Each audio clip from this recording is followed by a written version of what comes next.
આપણે સૌ 10 દિવસ ગણેશજીનું પૂજન કરીએ છીએ, સ્થાપન કરીએ છીએ, આદિ અનાદિકાળથી થાય છે. પણ આ 10 જ દિવસ કેમ? ગણેશ ચતુર્થીએ શરૂ થાય ને અનંત ચૌદસે પૂર્ણ થઈ જાય.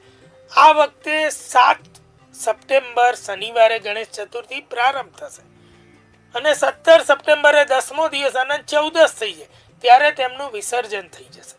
આ 10 દિવસનો શું મહિમા છે અને કેમ આટલો બધો મહિમા છે? કેમ 10 જ દિવસ? શાસ્ત્ર એવું કહે છે કે એટલો મોટો મહિમા છે કે એ જાણશો તો તમારી ભાવના ડબલ થઈ જશે. દરેક ચીજની પાછળ મહિમા, ધરો તો ધરોનો મહિમા છે, એમ 10 દિવસનો મહિમા છે, માટીના ગણેશનો મહિમા છે. બધું કારણ છે, એમને એમ નથી. હવે શું કારણ છે? આપણે મૂર્તિ લાવીએ ને તેમાં પણ માટીના ગણેશ જ ઉત્તમ. કેમ? તો કે ગણેશજીનો આ મહિમા 10 દિવસનો કેમ છે?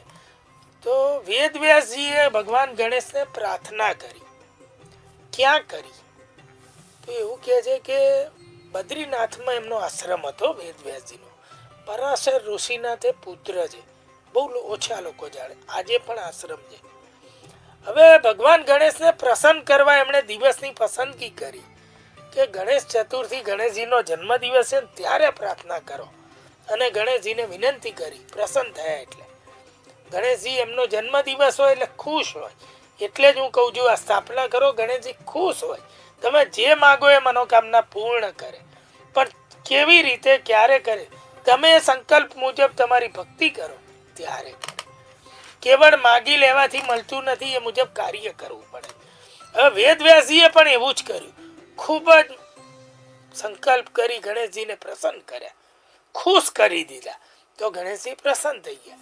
ત્યારે તેમણે વિનંતી કરી કે ગણેશજી, મહાભારતનું એક મોટું કાવ્ય, મોટું એક જગતમાં એક ઘટના બની ગઈ, એનું કાવ્ય આખું મારા મગજમાં 1,00,000 શ્લોકો છે. મેં કેટલી વાર તેનો ગ્રંથ બનાવવાની કોશિશ કરી, પણ તે રચાઈ રહ્યો નથી. મને આપ મદદ કરો. ગણેશજી કે મારી જોડે એટલો સમય નથી. સમગ્ર જગત નો મારે કલ્યાણ કરવાનું, સમગ્ર જગતમાં લોકોની મનોકામના પૂર્ણ કરવી, લોકોના વિઘ્નો હટાવ. મારી જોડે એટલો સમય નથી કે તમારી ગતિથી હું કાર્ય કરું તો હું પહોંચી ના શકું. તો વેદવ્યાસજીએ કહ્યું કે ગણેશજી, આપ કહો એ રીતે હું તૈયાર છું. તો કે હું 1 સેકન્ડ વિરામ નહીં લઉં, અવિરત લખીશ. છે તમારી તૈયારી અવિરત લખાવાની? હું ક્યાંય વિરામ નહીં લઉં. વેદવ્યાસજી 1 સેકન્ડ માટે વિચાર કર્યો. હવે ગણેશજીની ગતિની જોડે હું કઈ રીતે ગતિ મેચ કરું? તો વેદવ્યાસજીએ ગણેશજીને એટલું પ્રાર્થના કરી કે ગણેશજી, મારી એક વિનંતી છે કે આપ એવી રીતે લખજો, થોડું ચિંતન મનન કરીને, તો આ કાવ્ય અજરા અમર બની જાય. ગણેશજીએ આજ્ઞા કરી કે ઓકે ચલો, હું એ રીતે થોડું ચિંતન મનન કરીને લખીશ. તો પેલા એમને થોડું લખાવાનો ટાઈમ મળે. ગણેશજીને બિરાજિત કરાવ્યા એ આસન ઉપર વેદવ્યાસજીની ગુફામાં. આજે પણ બદ્રીનાથની જોડે છે. લાખો લોકો બદ્રીનાથ જઈ આવે છે, એમને આ સ્થળનું ખ્યાલ પણ નથી હોતો. એ વેદવ્યાસજીની ગુફા છે. ત્યાં ગણેશજીએ બેસી મહાભારત ગ્રંથની રચના કરવાનું ચાલુ કર્યું. હવે ગ્રંથ રચાતો ગયો, વેદવ્યાસજી કહેતા ગયા અને ગણેશજી લખતા ગયા. ગણેશજીએ પોતાનો એક જે દાંત તૂટેલો હતો ને, એમની જોડે સંભાળીને રાખેલો. એનાથી આ ગ્રંથ લખવાની શરૂઆત કરી. એની સહી ક્યારે ખૂટે નહીં, ક્યાંય એ દાંત ઘસાય નહીં, અવિરત લખાતો જાય. અને લખવાનું શરૂ થયું. દિવસ અને રાત વેદવ્યાસજી બોલતા રહ્યા, ગણેશજી લખતા રહ્યા.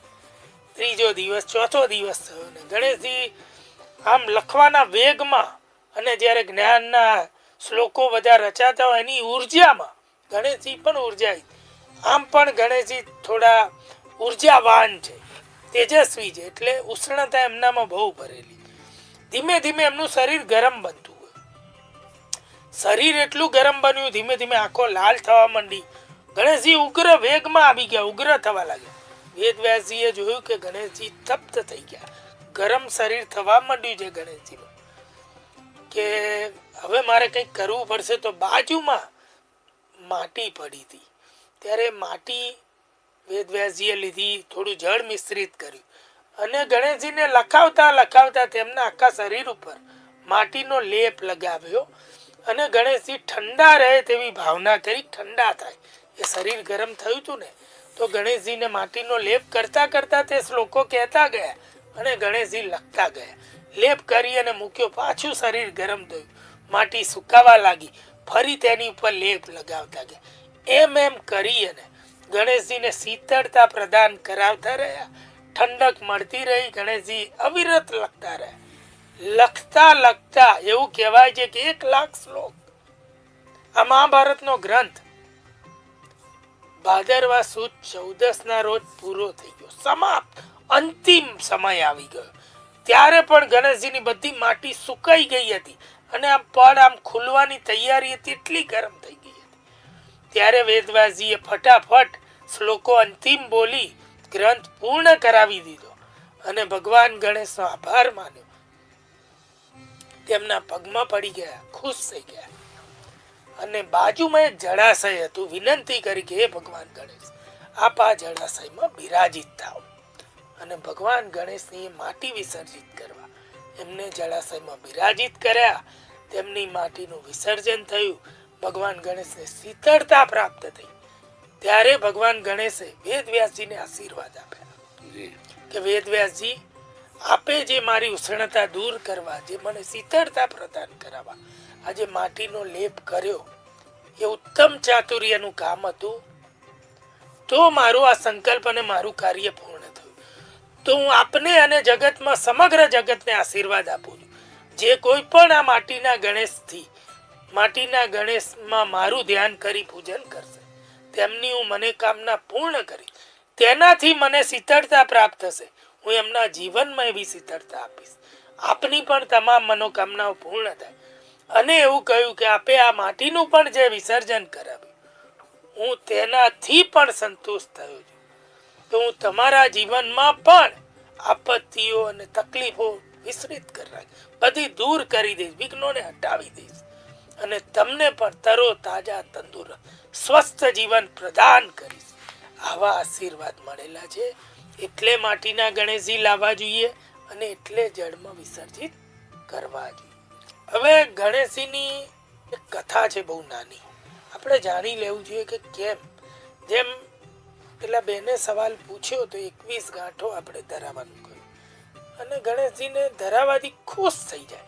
ગણેશજીને દૂરવા એટલે કે ધરો ખૂબ પ્રિય છે. એનું એક કારણ, એકવાર જગતમાં એવું થયું, કથા એવું કે જે અલ્લાસુર નામનો એક રાક્ષસ હતો, એનો અત્યાચાર જગતમાં ખૂબ વધી ગયો હતો. તે દેવો, એવું કહેવાય કે દેવો, મનુષ્યો, ઋષિઓ, તમામ લોકોને હેરાન કરી રહ્યો હતો. જગતમાં એણે બહુ અત્યાચાર મચાયો હતો. ધર્મ કાર્ય પણ થવા નતો દેતો. એવું કહે છે કે જે ધર્મમાં લીન ઋષિઓ, ગુરુઓ, તેને આખાને આખા ગળી જતો હતો અને અત્યાચાર મચાયો હતો. કોઈ ધાર્મિક કાર્ય પણ નતો થવા દેતો. ત્યારે એકવાર સૌ બધા ભેગા થઈ અને બ્રહ્માજી પાસે ગયા.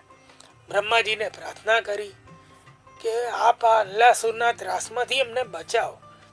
બ્રહ્માજીએ તેમને એક ઉપાય બતાવ્યો કે ભાઈ આના ત્રાસમાંથી તમને ભગવાન શિવ સિવાય કોઈ નહીં બચાવી શકે. તમે સૌ કૈલાસ જાઓ અને ભગવાન શિવને પ્રાર્થના કરો. તમામ ઋષિઓ, માનવો, દેવતાઓ ગયા કૈલાસ. ભગવાન શિવને પ્રસન્ન કર્યા, પ્રાર્થના કરી. ભગવાન શિવે એમ કહ્યું કે તમે ચિંતા ના કરો, તમારી સાથે હું ગણેશજીને મોકલું છું. આ રાક્ષસનો જે અત્યાચાર છે તેને બરોબર પાઠ ભણાવશે ગણેશ. આપ ગણેશજીને લઈ અને જાઓ, આપનું કાર્ય પૂર્ણ થશે. ગણેશજીને લઈ અને તમામ ઋષિઓ, માનવો પૃથ્વી પર આવ્યા. જ્યાં અલ્લાસુર ત્રાસ કરી રહ્યો હતો ત્યાં ગણેશજીને લઈ ગયા. અલ્લાસુરની સામે જ્યારે ગણેશજી ઉભા રહ્યા તો અલ્લાસુરને તે નાનું બાળક લાગ્યા. હવે અલ્લાસુર તો માયાવી રૂપ લઈ અને મોટો વિશાળકાય ઉભો હતો અને લોકોને ગળી જતો હતો. ત્યારે ગણેશજી આ દ્રશ્ય જોયું, થોડા આક્રમક બન્યા, થોડા ગુસ્સામાં આવ્યા. ભગવાને મહાદેવજીએ જ તેમને કામ સોંપ્યું હતું, એ પૂર્ણ કરવું હતું. એટલે ગણેશજીએ એટલું મોટું વિશાળકાય રૂપ મહાગણેશનું ધારણ કર્યું. ત્યાં અલ્લાસુર બચ્ચા સમાન બની ગયો અને ગણેશજીએ તેને પકડી લીધો અને તેને પણ તે ગળી ગયા. જેવું તે લોકો જોડે કરતો હતો એવી સજા ગણેશજીએ તેને આપી. પણ અલ્લાસુર હતો ને એ બહુ ઉડ્ડંત હતો. એ એમ તેમ કાબુમાં આવે એવો નહોતો, બહુ માયાવી હતો. ગણેશજીના ઉદરમાં જઈ તેને ધમાલ મચાવી દીધી અને ત્યાં પણ તેને આતંક ચાલુ કરી દીધો. અને એવું કરતા કરતા તેમના પેટમાં ઉષ્ણતા વધી ગઈ અને ગણેશજી એકદમ ગરમ આમ તપ્ત બનતા ગયા. ગણેશજી આકડ વિકડ બન્યા. અલ્લાસુરે અંદર તેમના ઉદરમાં તોફાન મચાવી દીધું. હવે ગણેશજીને આ ઋષિ મુનિઓ દેવતાઓને બધા આકડ વિકડ જોઈ રહ્યા હતા. અચાનક કશ્યપ ઋષિનું ધ્યાન ગયું અને કશ્યપ ઋષિએ જોયું કે ગણેશજીનું આકડ વિકડતા તો દૂર કરવી પડશે, કંઈક ઉપાય કરવો પડશે. તો તેમણે તે સમયે આદેશ કર્યો માનવોને કે 21 ધરોની ગાંઠ બનાવો. મોટી મોટી ધરોની ગાંઠ બનાવી 21 અને ગણપતિ આગળ ધરાવી દીધી અને મહાગણેશના સ્વરૂપ આગળ મૂકી અને તમામ ઋષિઓ પ્રાર્થના કરવા લાગ્યા કે હે ગણેશજી, આ ગાંઠોને આપ આરોગી લો. ત્યારે ગણેશજી એક પછી એક 21 ગાંઠોને આરોગી ગયા. ત્યારે અલ્લાસુર જે પેટમાં એવું કહેવાય કે તેને આતંક મચાવ્યો તે શાંત થઈ ગયો. પેટમાં આ 21 ગાંઠોથી ગણેશજીને શીતળતા પ્રાપ્ત થઈ. ત્યારે ફરી ગણેશજી પ્રસન્ન થયા. કશ્યપ ઋષિને અને તમામ લોકોને આશીર્વાદ આપ્યા અને કશ્યપ ઋષિને કહ્યું કે આપે આ દુર્વાની આ 21 ગાંઠો ધરોની મને અર્પણ કરી અને જેને આરોગવાથી મારા પેટમાં જે શીતળતા પ્રાપ્ત થઈ તેનાથી હું પ્રસન્ન થઈ આપને આશીર્વાદ આપું છું, સમગ્ર જગતને આશીર્વાદ આપું કે આ દુર્વા મને આજથી અત્યંત પ્રિય રહેશે. જે શીતળતા એણે મારા ઉદરમાં કરી છે એ જે શીતળતા એમના જીવનમાં પ્રાપ્ત થશે, જે મને દુર્વાની 21 ગાંઠો અર્પણ કરશે. દુર્વાના ભોગથી હું અત્યંત પ્રસન્ન થઈ જઈશ. માટે મહિમા છે, એ મહિમા અનુસાર એ ગણેશજીએ વચન આપ્યું છે કે 21 દુર્વાની ગાંઠો નાની કે મોટી એની કોઈ વાત નથી. આપણો જે એ જ ભાવ હોવો જોઈએ કે ગણેશજી આ દિવસને યાદ કરો કે એ દુર્વાએ તમને જે શીતળતા આપી હતી એવી શીતળતા આપ આ પ્રસાદથી લઈ અને અમને અર્પણ કરો. તુલસીની આપણે વાત કરીએ. દેવી તુલસી, એવું કહેવાય કે જગતમાં એ વખતે એક રૂપવાન કન્યા હતા. ગણેશજીનો પણ પ્રભાવ એ વખતે જગતમાં ગજબ હતો. તેમના નામની ખૂબ ચર્ચાઓ હતી. એક દિવસ એવું બન્યું, હિમાલયમાં ગણેશજી તપ કરતા હતા. જેવા પિતા એવા પુત્ર, એવું કહેવાય છે ને. એટલે ભગવાન શિવ પણ જે રીતે તપના અભ્યાસુ, શોખીન કે તપમાં રહેનાર કહેવાય, એવી રીતે ગણેશજીને પણ તપનો ખૂબ શોખ. તો ગણેશજી પણ પિતાની જેમ હિમાલયમાં તપ કરવા વારે ઘડીએ બેસી જાય. તેમના મગજમાં પણ એવું કે હું પિતા જેવો બનું. અને તપ કરતા મહિનાઓ વર્ષો જતા રહે. એક દિવસ એ હિમાલયમાં તપ કરતા ત્યાંથી તુલસીજી પસાર થયા. તુલસીજી પણ અત્યંત સ્વરૂપવાન હતા અને એમણે આ ગણેશજીનું રૂપ જોયું. ગણેશજી પણ અત્યંત સ્વરૂપવાન તેજસ્વી લાગતા, પણ આંખ બંધ કરી અને તપમાં લીન હતા. તુલસીજી મોહી ગયા. તરત જ ગણેશજીને જગાડવા તેમણે આજુબાજુ ચીજો ખખડાવી, અવાજ કરવાનું, સંગીત કરવાનું ચાલુ કર્યું. ગીતો ગાવા લાગ્યા, ગુનગુનાવા લાગ્યા કે કેમ કરી ગણેશજીને જગાડું, ધ્યાન ભંગ કરું અને મને જોઈ અને મોહી જાય એવો એમના મનમાં ભાવ આવે. પણ ગણેશજી તો ધ્યાનમાં લીન હતા. તુલસીજીએ બહુ ટ્રાય કર્યો પણ ગણેશજી જાગ્યા નહીં. આખરે તુલસીજી તેમની અત્યંત નજીક ગયા અને તેમને જગાડવા માટે તેમણે અત્યંત ઘોંઘાટ કરી અને ગણેશજીનું તપ ભંગ થયું. તેમણે આંખો ખોલી અને જોયું તો સામે તુલસીજી અત્યંત નજીક, ત્યારે ગણેશજી સૌથી પહેલા ક્રોધિત થયા અને એમને દૂર રહેવા આદેશ કર્યો અને કહ્યું કે આપ શું આ અપરાધ કરી રહ્યા. તો તુલસીજીને એવું થયું કે મારું આ રૂપ જોઈ ખુશ થવાને બદલે આ ક્રોધ કેમ કરે. ત્યારે તેમણે કહ્યું કે ગણેશજી, હું આપને જોઈ અને મોહી ગઈ એટલે અહીં આપને જગાડવા ઊભી હતી. આપ જાગ્યા નહીં એટલે મારે આ કરવું પડ્યું એમ. એટલે ગણેશજી કે દેવી આપ અહીંથી ચાલ્યા જાઓ એમ કરીને આંખ બંધ કરી કે મારે આ કંઈ સાંભળવું નથી ને કંઈ જોવું નથી, આપ અહીંથી ચાલ્યા જાઓ. કેમ કે ગણેશજીને બ્રહ્મચારી રહેવું હતું અને ગણેશજીને તો સદાય તપમાં રહેવું હતું. હવે દેવી તુલસી અકળાઈ ગયા કે આપ મારો અનાદર કરી રહ્યા, મારી વાત તો સાંભળો કે હું તમને સાચું કહું છું, હું આપનાથી મોહિત થઈ છું, હું આપની સાથે વિવાહ કરવા ઉત્સુક છું. તો ગણેશજી અત્યંત ક્રોધિત થયા અને કહ્યું દેવી આપ શું વાત કરી રહ્યા છો, મારે બ્રહ્મચારી રહેવું છે અને આપ મને વિવાહની વાત કરી, આપ અહીંથી ચાલ્યા જાઓ. ત્યારે દેવી તુલસી એકદમ ક્રોધિત થઈ ગયા અને કહ્યું કે આપ મારો અનાદર કરી રહ્યા છો, મારું અપમાન કરો, હું તમને શ્રાપ આપું, તમારે બ્રહ્મચારી રહેવું છે ને, તમને એક નહીં બે પત્નીઓ મળશે, આવો શ્રાપ આપું. હવે ગણેશજી એકદમ ઓર ગરમ થઈ ગયા અને ઉકળી ગયા. તો જગતમાં આવી ઘટના જૂજ બની, શ્રાપ ઉપર શ્રાપ આપે ને એવી ઘટના. હવે ગણેશજીએ તુલસીજીને શ્રાપ આપી દીધો કે આપ મને શ્રાપ આપ્યો છે ને, તો હું તમને શ્રાપ આપું કે આપ મારા દેવ જેવા પુરુષની આપે કામના કરી છે ને, પણ આપ દેવ નહીં, માનવ નહીં, દાનવ સાથે તમારા લગ્ન થશે. જ્યાં હું તમને શ્રાપ આપું. અને જે શ્રાપ સાંભળ્યો તુલસીજી કાંપવા લાગ્યા, ડરી ગયા. તેમને ભાન થયું કે મેં આ મોટો અપરાધ કરી દીધો, હવે આનો કોઈ ઉપાય નહીં. એ ભગવાન ગણેશના ચરણોમાં પડી ગયા. ભગવાન ગણેશને પણ કરુણા જાગી, દેવી રડવા લાગ્યા. ત્યારે ગણેશજીએ કહ્યું મને માફ કરો, ક્ષમા કરો. ત્યારે ગણેશજીએ કહ્યું આનો કોઈ ઉપાય નથી. જેમ મારા આશીર્વાદ ક્યારેય નિષ્ફળ નથી જતા એમ મારો શ્રાપ પણ નિષ્ફળ નહીં જાય. પણ હું તમને આશીર્વાદ આપી શકું છું, ભલે તમારા લગ્ન અસુર જોડે થશે પણ આખરે તમે પણ પરમાત્માને પામી જશો. તમારું જે આ તપ છે, આ સત્ય છે, એ જગતમાં સદાને માટે રહેશે. હું તમને એવા આશીર્વાદ આપું છું કે તમે શ્રી હરિને પામશો. ત્યારબાદ એવું કહેવાય છે, બહુ આગળ બહુ મોટી કહાની છે, છતાં પણ એમ ટૂંકમાં કહું કે દેવી તુલસીના લગ્ન શંખચૂડ નામના રાક્ષસ જોડે. દેવી તુલસીનું એવું તપબળ હતું, તપોબળ, સતીત્વ હતું, તો શંખચૂડનો પણ વધ નહોતો થતો. ત્યારે ભગવાન વિષ્ણુએ ઉપાય તરીકે શંખચૂડનો નાશ કરાવવા માટે ભગવાન શિવને પ્રાર્થના કરીને ઉપાય તરીકે શંખચૂડનું રૂપ ધારણ કરી દેવી તુલસીને સ્પર્શ કરી લીધો હતો અને તેમનું સ્વતિત્વ હણાઈ ગયું હતું. અને ત્યારબાદ ભગવાન શિવના હાથે શંખચૂડનો વધ થયો. દેવી તુલસી તપમાં જતા રહ્યા, તેમાંથી છોડમાં પરાવર્તિત થઈ ગયા.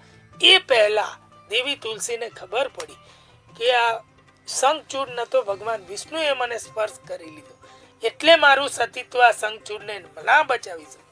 ત્યારે તેમણે ભગવાનને પથ્થર થઈ જવાના આશીર્વાદ આપ્યા.